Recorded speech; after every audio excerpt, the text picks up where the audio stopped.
Salut à tous! Nouvelle capsule d'orthophoniste aujourd'hui et je vous présente 5 trucs pour aider votre enfant à vous raconter sa journée. Parce que ça nous arrive tous, les parents, à recevoir la réponse à la question « Qu'est-ce que tu as fait aujourd'hui? » Rien. Je sais pas. Je m'en rappelle plus. Bref, si vous avez envie d'en savoir un petit peu plus sur la journée de votre tout petit ou de votre plus grand, je vous présente aujourd'hui mes 5 trucs d'orthophoniste pour vous aider à en savoir plus. Je débute avec une petite information sur le développement du langage. Il faut savoir que le discours, donc la capacité de votre enfant à décrire, expliquer, raconter, c'est vraiment une habileté qui se développe un peu plus tard chez les enfants.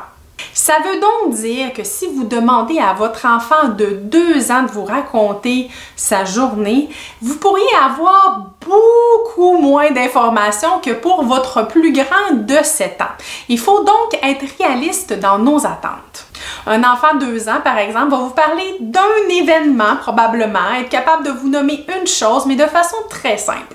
Un enfant de 3 ans, lui, pourrait vous nommer quelques événements qui se sont passés dans la journée, mais ça risque d'être un peu désorganisé et un peu décousu pour vous à suivre. Vers 4 ou 5 ans, c'est là que l'organisation devient un petit peu plus claire et que l'histoire risque d'être un peu plus logique pour vous, donc plus facile à suivre. Et évidemment, le développement du langage suit son cours parce que le discours continue de se développer, même à 6 ans, 7 ans, 8 ans, voire plus. On en vient donc à nos 5 trucs. Truc numéro 1.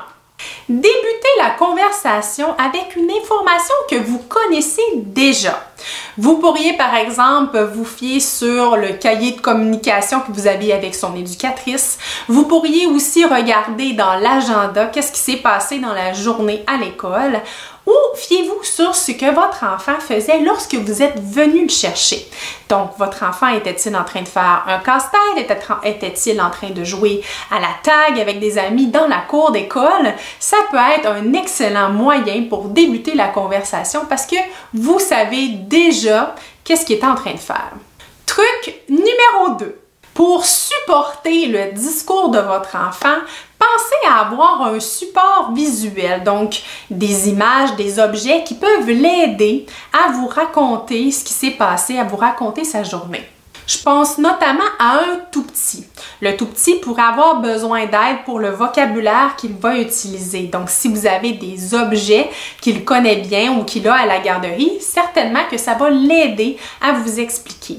Même chose avec un plus vieux. Avec un plus vieux, on pourrait utiliser une sorte d'organisation pour regarder un petit peu dans la journée comment ça se passe déjà. Donc, on pourrait partir du matin. Ah oui, le matin, d'habitude, tu fais telle chose. Alors, qu'est-ce qui s'est passé pendant cette période-là?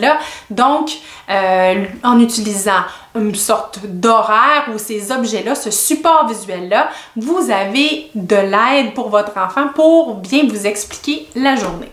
Truc numéro 3. On oublie parfois de choisir le moment approprié pour débuter notre discussion sur la journée. Ça veut dire, entre autres, qu'il faut éviter de prendre des moments où l'enfant est très fatigué, trop excité ou lorsqu'il a vraiment très faim.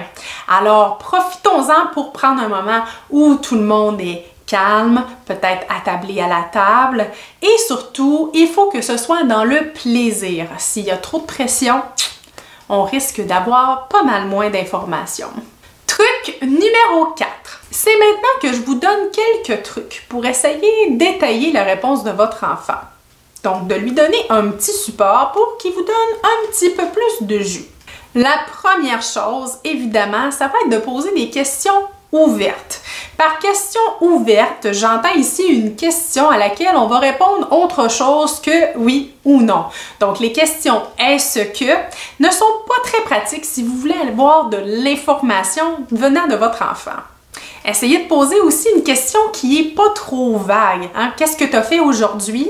C'est vraiment très large et pour un plus jeune surtout, mais aussi pour un plus vieux, c'est un peu difficile d'y répondre.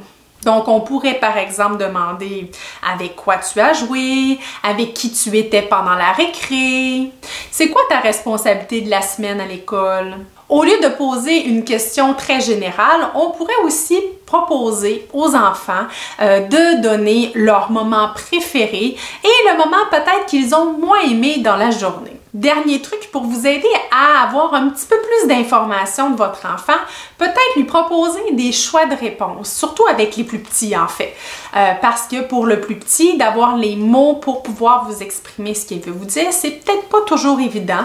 Donc en lui proposant un choix de réponse avec évidemment les informations que vous avez eues de l'éducatrice ou encore ce que vous connaissez de votre enfant, vous allez peut-être avoir un petit peu plus d'informations sur sa journée.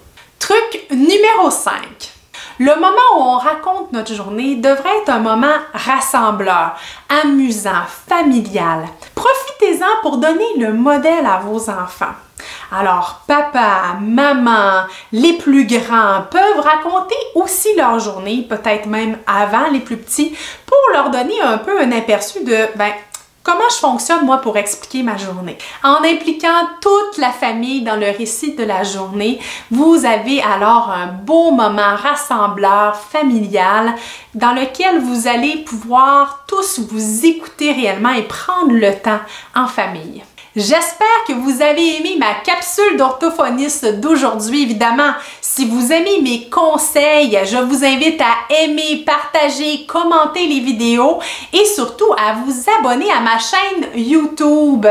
Si vous avez des questions par rapport à un sujet qui touche le langage, l'orthophonie, n'hésitez pas à m'écrire en commentaire et vous pourriez peut-être voir apparaître prochainement la réponse à votre question ici sur ma chaîne YouTube. Bye tout le monde!